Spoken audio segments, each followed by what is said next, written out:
You wake up, hit the lights, swipe into your phone, and head off to a university campus. We assume the infrastructure of this routine comes from the usual historical suspects. We credit the European Renaissance for our science and the Industrial Revolution for our technology. But there is a massive 1,000-year blind spot in that timeline. While Europe was grinding through the Dark Ages, global progress didn't stop. It just happened elsewhere. The early documentation for your morning routine was being written along the Tigris River in Baghdad, in the bustling markets of Fez, and across ancient Persia during the Islamic Golden Age. Tracing the origins of 10 daily technologies shows that the foundation of modern Western life was engineered in the East.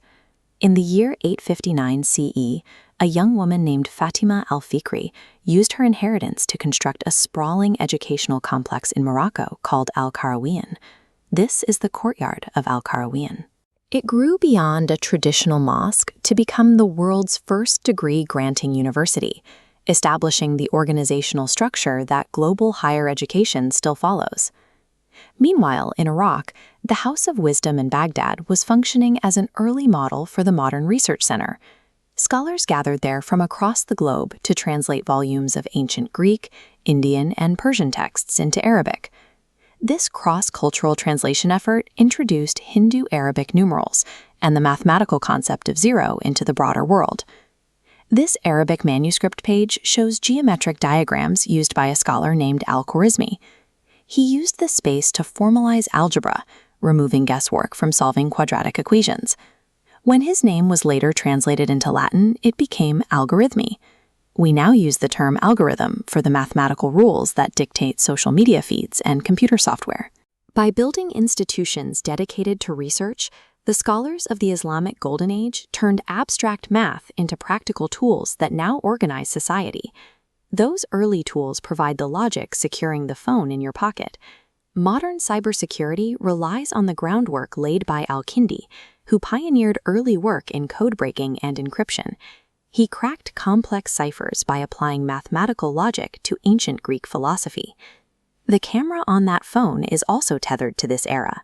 An 11th century scholar named Ibn al-Haytham wrote a multi-volume book on optics that challenged the existing worldview. This medical manuscript diagram of the eye shows their advanced understanding.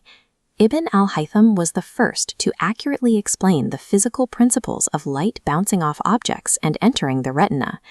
To prove his optical theories, he formalized a process of stating a hypothesis, testing physical experiments, and demanding empirical proof, the scientific method. The logic cycles powering the digital era trace back to these mathematical and empirical rules. This empirical approach quickly reached healthcare. A physician named Al-Razi invented chemical classification, separating substances into organic and inorganic categories. He compiled medical encyclopedias that shifted treatment away from regional superstitions and toward a rigorous science. Fascinated, this intricate brass tool is an astrolabe, the primary instrument for global navigation long before GPS. By aligning the moving parts with the stars, sailors could calculate their latitude and the time of day across open oceans. And when it comes to power, look at these structures. These ancient Persian Panamoni windmills, built from wood and mud, harness desert winds to pump water and grind grain, creating a renewable energy solution that eventually migrated to Europe.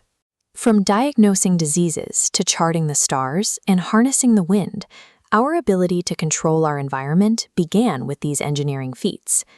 This surge of invention was the result of a deliberate cultural ecosystem. A driving force was sadaqah, the Islamic concept of pious charity. This cultural value fueled the funding of public universities, hospitals, and research centers. When Europe emerged from the Dark Ages, the Renaissance was ignited by the preservation of ancient texts, their translation into new languages, and the export of these discoveries. Global progress operates as a human relay race. When you look at your smartphone, university, or medicine cabinet, you see where the Islamic Golden Age handed off its discoveries to the modern world.